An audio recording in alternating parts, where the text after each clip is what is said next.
Welcome back साथियों, मैं जुगलार आप सभी का एक बार और अपने YouTube चैनल में हार्दिक स्वागत करता हूं। यदि अभी तक आपने हमारे चैनल को सब्सक्राइब नहीं किया है तो चैनल को सब्सक्राइब करें, बेल आइकन को दबाएं ताकि नए वीडियोस की अपडेट आपको मिलती रहे। आज का विषय मैं लेकर आया हूं क्वेश्चन बैंक कक्षा 11वीं केमिस्ट्री रसायन शास्त्र, जो इकाई 7 चल रही साम्य अवस्था, उसका संपूर्ण सॉल्यूशन केमिस्ट्री का मैं लेकर आया हूँ। वीडियो यदि पसंद आए लाइक कीजिए, चैनल पर नए हैं तो चैनल को सब्सक्राइब कीजिए, बेल आइकन को दबाना ना भूलें ताकि नए वीडियोस की अपडेट आपको मिलती रहे। इसी प्रकार इस प्रश्न बैंक की पुराने वीडियो की लिंक आपको मैं डिस्क्रिप्शन में प्रोवाइड कर दूंगा और हमारी प्लेलिस्ट में उनके वीडियो हैं तो आप जाकर वहां पर देख सकते हैं। और बोर्ड एग्जाम के भी सारे वीडियो या सारे प्रश्न पत्र के हल मैं आपको एनालिसिस के रूप में दे दूंगा, जो कि एग्जाम के बाद एनालिसिस होता है वो। अब हम इकाई 7 साम्य अवस्था पढ़ने वाले हैं, तो इसके अंक का बंटवारा कर देते हैं। तो ये 11th की केमिस्ट्री का प्रश्न बैंक है रसायन विज्ञान का। तो इसमें से यहाँ पर आपके एक ऑब्जेक्टिव आने वाला है और एक 2 नंबर का प्रश्न और एक 3 नंबर का प्रश्न, टोटल मिलाकर यहाँ पर 6 अंक का इसमें बंटवारा किया गया है। तो अब हम 1 नंबर के प्रश्न को आगे बढ़ाते हैं। तो पहले वाले प्रश्न की तरफ बढ़ते हैं। एक उत्क्रमणीय अभिक्रिया में उत्प्रेरक के प्रभाव से क्या होता है? तो उत्प्रेरक के प्रभाव से अग्र अभिक्रिया का प्रतापी अभिक्रिया दोनों समान रूप से प्रभावित होते हैं। दूसरा वाला देखते हैं। आपको एक अभिक्रिया दी है H2O 2H2O और O2 जो गैस के रूप में है, तो हमारे SO3 प्राप्त होता है और उसकी एंट्रापी आपकी -198 किलो जूल लेसातेली के सिद्धांत के अनुसार होती है। तो इसमें ताप व दाब दोनों अनुकूल दशा में होते हैं। इसका ऑप्शन नंबर सी वाला सही रहेगा। अब अगला देखते हैं। अगला वाला क्वेश्चन हम देखते हैं, तीसरा वाला। जब यहाँ पर इसका ऑप्शन नंबर माफ करना ए वाला सही रहेगा, ताप में कमी होगी और दाब में वृद्धि होगी। तीसरा वाला देखते हैं। अभिक्रिया N2 गैस और 3H2 N2NH3 में अभिक्रिया लब्धि होती है। तो यहाँ पर आपका ऑप्शन नंबर सी Q बड़ा होता है जब Kc से।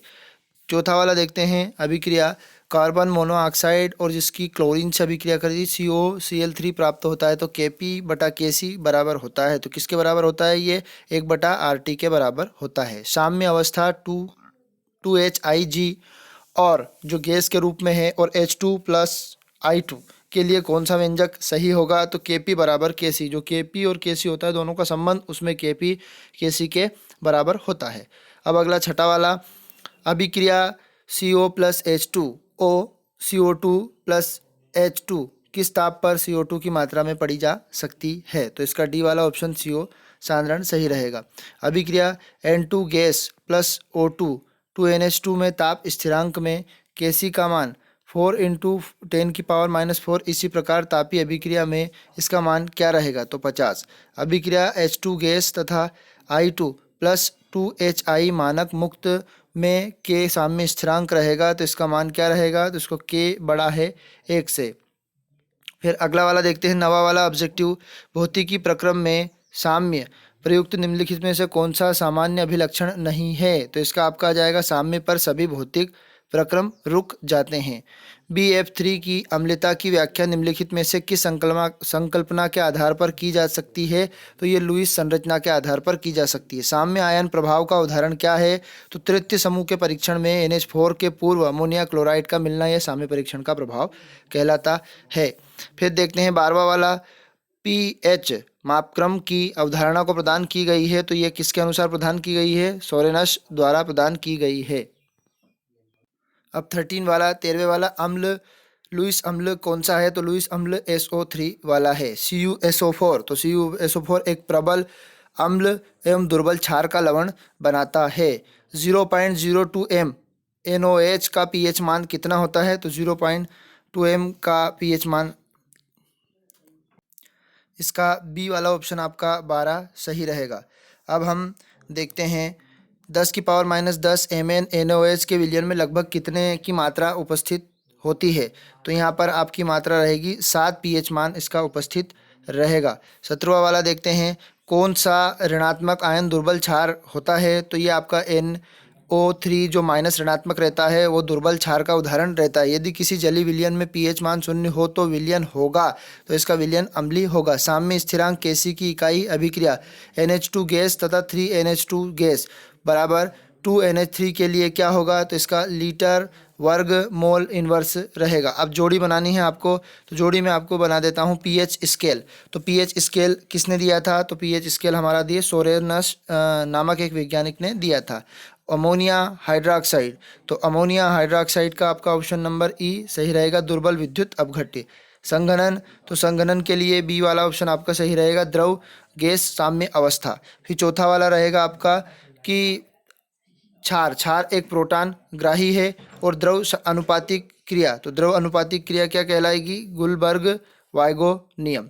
अब हम 2 और 3 अंक के प्रश्नों को आपके लिए कवर करवाने वाले हैं। तो यहाँ पर आपके इस अध्याय या इस इकाई में 7 इकाई जो साम्य अवस्था चल रही है, इसमें 2 अंक और 3 अंक के प्रश्न आने वाले हैं। तो यहाँ पर आपके संपूर्ण प्रश्न आपको दिए गए हैं, इनके उत्तर मैं आपको अभी प्रोवाइड कर रहा हूँ। वीडियो के अंत तक बने रहें और वीडियो को लाइक कीजिए, चैनल पर नए हैं तो चैनल को सब्सक्राइब कीजिए। तो देखें आप प्रश्न, अगले प्रश्न 2 और 3 अंक के प्रश्नों के उत्तर। ये रहा आपका 2 और 3 अंक के प्रश्न एक साथ जो दिए गए हैं, इनके आंसर। तो पहले वाले का दिया है H2S हमारा HOCO3 में H2S तथा NH ब्रास्टर लोरी की तथा अम्ल क्षार दोनों किस प्रकार से काम कर सकते हैं, प्रत्येक के संगत संयुग्मी बताइए। तो आपका OH माइनस है, ये H2O के साथ संयुग्मी अम्ल बनाता है। और CO3 2 माइनस जो है आपका, इसके ऊपर गुण जो बताए गए हैं, H3O के साथ संयुग्मी अम्ल बनाता है। और यहाँ पर NH2 ये इसमें NH3 आपका संयुग्मी अम्ल बनाता है। ये हम आपको क्लियर करके दे रहे हैं। इसी प्रकार H2SO4 माइनस में H2SO4 संयुग्मी अम्ल बनाता है। अब बताया गया है दूसरा वाला प्रश्न। दूसरे वाले प्रश्न में कहा गया है पेयजल, पेय पदार्थ में नमूने में हाइड्रोजन आयन की सांद्रता 4 × 10⁻³ m है, जिसका pH मान क्या होगा। तो pH सूत्र हमारा होता है pH बराबर log 10, और ये आधार रहता है इसका, और H। अब यहाँ पर हमें मात्रा कितनी दी गई इसकी सांद्रता की? 4 × 10⁻³ जब log का नियम कहता है तो यहाँ पर ऋणायन होता है लघुगणक मान। तो log का नियम क्या कहता है? log का नियम जो होता है आपका कि जब गुणा में रहती कोई सी संख्या, log m गुणित m रहता है तो वो प्लस में चला जाता है, log n plus log m रहता है। तो यहाँ पर भी दोनों को जोड़ दिया और ऋणात्मक रहता है, ये ऐसे सूत्र में ही माइनस दिया रहता है यहाँ पर। अब log 10⁻4 कर दी, फिर यहाँ पर 10⁻3 कर दी। अब हम देखते हैं कि माइनस का जब अंदर गुणा किया, क्योंकि ये माइनस वाली राशि है, यहाँ पर आएगी तो ये माइनस हो जाएगी, और ये माइनस बाहर वाला इसको भीतर वाले को क्या कर देगा? प्लस कर देगा। तो इसलिए ये प्लस हुआ है। अब आगे देखते हैं दोनों का मान। 10⁻4 का मान ये होता है log की जो सारणी होती है लघुगणक सारणी, और इसका मान क्या होता है? 10 का मान, log 10 का मान 1 होता है। तो यहाँ पर गुणा किया तो 3, और दोनों को आपस में जोड़ा तो इसका आया 2.5 होगा। अब थर्ड वाला क्वेश्चन देखते हैं। निम्नलिखित ऊष्माक्षेपी अभिक्रिया के अनुसार ऑक्सीकरण द्वारा हाइड्रोजन गैस के प्राकृतिक से प्राप्त होती है कैसे? ये एक समीकरण दिए हैं और ये प्रश्न आपके दिए गए। इन प्रश्नों के उत्तर आपको दिए गए हैं। जैसे केपी की कोटि बतानी थी पहले वाले प्रश्न में, तो अभिक्रिया साम्य प्रभावित करती है, तो ये इस प्रकार से हम लिख सकते हैं। फिर लासेतेल्ली के सिद्धांत के अनुसार पश्च दशा में विस्थापित होगा। फिर दूसरे वाले का चूंकि दी गई अभिक्रिया ऊष्माक्षेपी है, अतः इसका साम्य अग्र अभिक्रिया में विस्थापित होगा। जो ऊष्माक्षेपी अभिक्रिया होती है उसमें अग्र और ऊष्माशोषी में पश्च। तो यहाँ पर साम्य भंग नहीं होता है, क्योंकि यहाँ शीघ्र ही प्राप्त हो जाती है। चौथा वाला प्रश्न देखते हैं। इसमें आपके दिए गए हैं H2 मिलाने पर, जैसे ये अभिक्रिया है, इसमें H2 मिलाने पर क्या प्रभाव पड़ता है, CH3OH मिलाने पर क्या प्रभाव पड़ता है, और CO हटा लेने पर, और CH3OH हटा लेने पर क्या प्रभाव पड़ता है। तो नंबर 1 यहाँ पर लासेतेल्ली के सिद्धांत के अनुसार बताया गया है साम्य अग्र दिशा में विस्थापित हो जाएगी। फिर दूसरे वाले में साम्य पश्च अभिक्रिया में विस्थापित हो जाएगी। तीसरे वाले में साम्य पश्च दिशा में विस्थापित हो जाएगी, और चौथे वाले में साम्य अग्र अभिक्रिया में विस्थापित हो जाएगी। अब पांचवा वाला देखते हैं। यहाँ पर 2 और 3 अंक के दोनों क्वेश्चन दिए गए, और दोनों क्वेश्चन के मैं आपको सॉल्यूशन प्रोवाइड कर रहा हूँ। 4 ग्राम NaOH को शुद्ध जल में घोलकर 500 ml विलयन तैयार किया जाता है, तो इस विलयन का pH मान क्या होगा। तो यहाँ पर देखते हैं NaOH का तुल्यांकित द्रव्यमान अधिक द्रव्यमान होगा। तो ये सबसे पहले हमने NaOH की सांद्रता निकाल ली, फिर सांद्रता के बाद अर्थात यहाँ OH का मान निकाल लिया, और दोनों के मान हमने हाइड्रोजन आयन में रख दिए, और दोनों के मान रखने पर हमने इसका मल्टीप्लाई किया और हल किया, तो ये हमारा pH मान कितना आया 12, जो कि क्षारीय है। 7 से अधिक वाला मान क्षारीय होता है, और 7 से कम वाला मान अम्लीय होता है, और 7 का मान उदासीन होता है।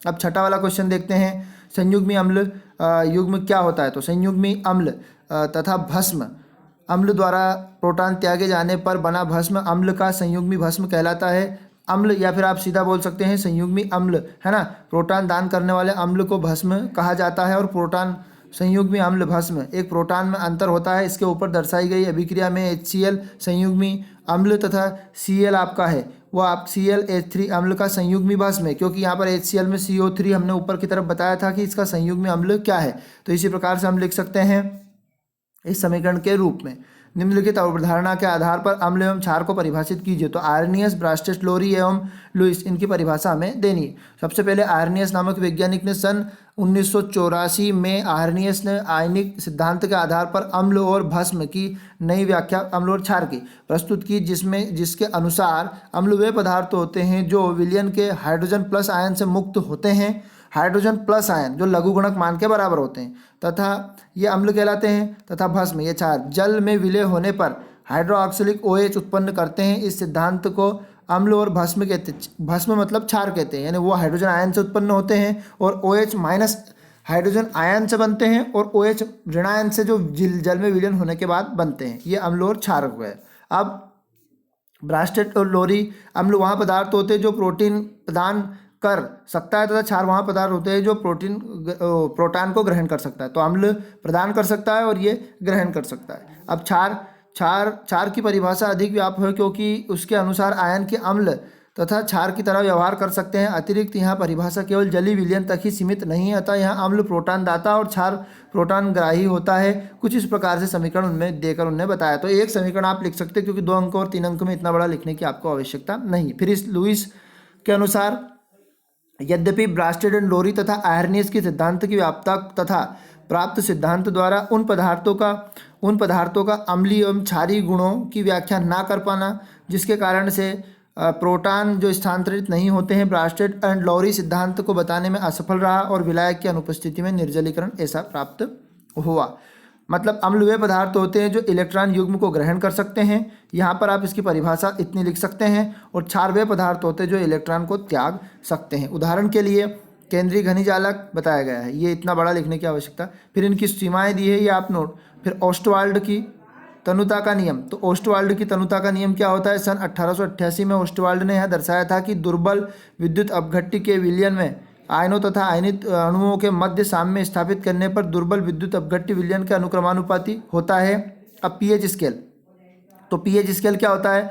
पीएच मान एक स्केल की तरह काम करता है। ये जैसे इसमें स्केल यहाँ पर बनाया गया, मैं सीधा आपको पहले इससे समझा देता हूँ। अब पीएच स्केल का प्रश्न मैं आपको बता देता हूँ और अपने अनुसार इसको समझा देता हूँ। तो यहाँ समझाते हैं कि विलयन का पीएच मान 0 से 14 से ज़्यादा हो सकता है। उचित कारणों देते हुए इसका उत्तर सहित समझाइए। तो यहाँ पर हम देखते हैं पीएच स्केल में कि यहाँ पर घातांक के अनुसार बताया गया है कि पीएच मान 0 से लगाकर 14 तक होता है ये, और 0 जो 7 होता है ये उदासीन होता है। 7 से कम वाला मान हमारा अम्लीय होता है और 7 से अधिक वाला मान क्षारीय होता है। ये बेसिक गुण हो गए इनके। फिर इस प्रकार से आप इनके बारे में पढ़ सकते हैं कि यहाँ पर इनके नियम। जल के आयनिक गुणनफल के संकल्पना के आधार पर पीएच स्केल को सन 1900, ये आप सन वाला देख सकते हैं, पीएच मान कहलाता है। तो किसी विलयन के पीएच मान उस विलयन के उपस्थित हाइड्रोजन आयन के मोल प्रति लीटर के ऋणात्मक लघुगुणक मान के बराबर होता है। ये पीएच मान हाइड्रोजन आयन के ऋणात्मक लघुगुणक मान के बराबर होता है, ये पीएच मान कहलाता है।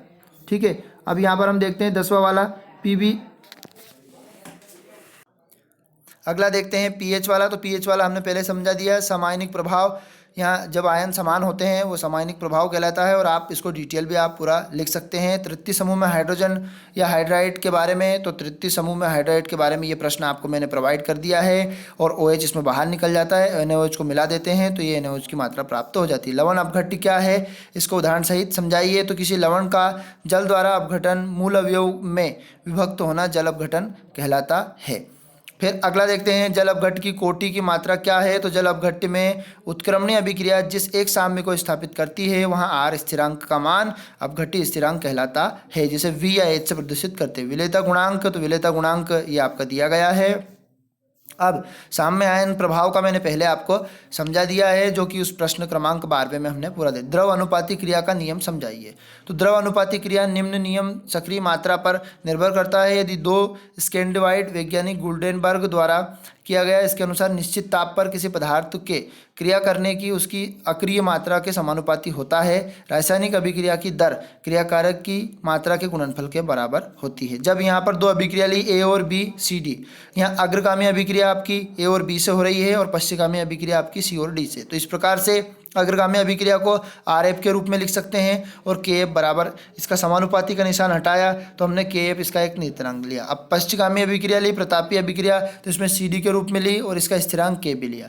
अब दोनों आर एफ बराबर के बी दोनों को लिख दिया हमने इक्वल करके। अब के बी लिखने के बाद यहाँ आर एफ के बटे में हम के बी को ले गए तो सी डी के बटे में हम ए बी को ले जाएंगे और ये किसके बराबर होगा, के सी नियतांक के बराबर होगा, प्रतापी। अब के पी और के सी में संबंध, तो इसी प्रकार से नंबर आप लेकर एन ए और एन बी लिया, एन एम वन सी और एम। तो अब अग्रगामी और पश्चगामी अभिक्रिया के अनुसार पहले मैंने यहाँ पर जो ये सी और डी वाला ऊपर रहेगा मान, अभी समीकरण समझाया उससे, और इसकी जो इसके गुणांक में रहेगा इसकी घातांक लग जाएगी, ये M1 और ये M2 हो जाएगा। इसी प्रकार ए N1 और N2 का मान हो जाएगा। मोलर सांद्रता के स्थान पर आंतरिक दाब, तो Kp जहाँ पर हमने Cc लिया है ना, ये सी और डी, इनको सभी जगह Pp लेंगे तो ये इनके पेयर में चला जाएगा, Pa Pc Pd और Pa और Pp इनकी घातांक है। आदर्श गैस समीकरण से हम जानते हैं Pv इक्वल टू nRT, तो P का मान निकालेंगे और P का मान सब जगह रख देंगे तो RT nRT रखा जाएगा। और यहाँ पर जब Cc कॉमन है तो यहाँ पर RT को पूरा इसके अंदर से कॉमन लेके और आधार आधार समान गुणा में घाते घाते क्या हो जाएगी, जुड़ जाएंगी, तो ये आपकी M1 प्लस M2 हो जाएंगी घातांक। अब यहाँ पर पूरा का पूरा ये जो नियतांक है वो Kc के बराबर होता है, तो इसको इस नियतांक को मैं Kc के बराबर लिख दूंगा। और ये बटे में राशि है तो हम घातांक के नियम से जानते हैं जो बटे वाली राशि और आधार समान होते हैं तो ऊपर जाता है तो वो घट जाता है इसमें से, तो ये घट जाएगा और इसका प्रसार हो रहा है तो इसको डेल एन लिख दिया। तो ये Kc और Kc में संबंध आपका दर्शा के हमने बता दिया। लेसा-तेली का नियम का उपयोग करके तो लेसा-तेली सिद्धांत के अनुसार निम्नलिखित को व्यक्त कर सकते हैं, और यदि उत्क्रमणीय अभिक्रिया साम्य अवस्था में हो तो उसमें निर्धारण एक या एक से अधिक सांद्रण दाब वाले लिए जाते हैं और दिशा का परिवर्तन हो जाता है। सांद्रण के परिवर्तन के प्रभाव जो के साथ उसमें हमने Kp और Kc के संबंध से बताया है। ये उत्तर आपको प्रोवाइड कर रहा हूँ, ये आप आसानी से देख सकते हो और इतना बड़ा लिखने की आवश्यकता नहीं है, सीधा सीधा आप आंसर मैंने बताया उसके हिसाब से उसको करें। फिर अगला देखते हैं ताप के प्रभाव पर, दाब के प्रभाव पर। ये हो गया, तो ये हमने वीडियो में आपको संपूर्ण सॉल्यूशन साम्य अवस्था का दिया। यदि वीडियो हमारा पसंद आए तो हमारे वीडियो को लाइक कीजिए, चैनल पर नए हैं तो चैनल को सब्सक्राइब कीजिए, बेल आइकन को दबाना ना भूलें। ये वीडियो हमारा रसायन विज्ञान प्रश्न बैंक के वीडियो चल रहे हैं जो कि आपकी वार्षिक परीक्षा जो मार्च के महीने में चलने वाली है उसके लिए महत्वपूर्ण है। जय हिंद साथियों, अगले वीडियो में जल्द हम आपको मिलेंगे। टाटा बाय बाय।